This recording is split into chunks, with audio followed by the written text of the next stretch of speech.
ترجیح میدی پاهات شکسته باشه یا دستات؟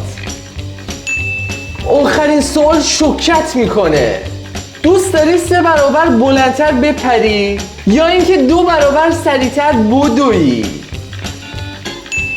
سلبریتی مورد علاقت رو ببینی به شرط اینکه اسمشو کامنت کنی یا اینکه همیشه تنها باشی؟ این اجازه رو میدی که بچهای بی خانمان همیشه به صورت رایگان غذا بخورن یا خودت هر ساله به صورت رایگان آیفون جدید رو بگیری؟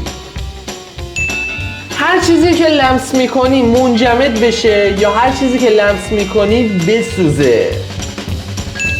ترجیح میدی 10 دقیقه یه مار رو صورتت باشه یا یه عنکبوت؟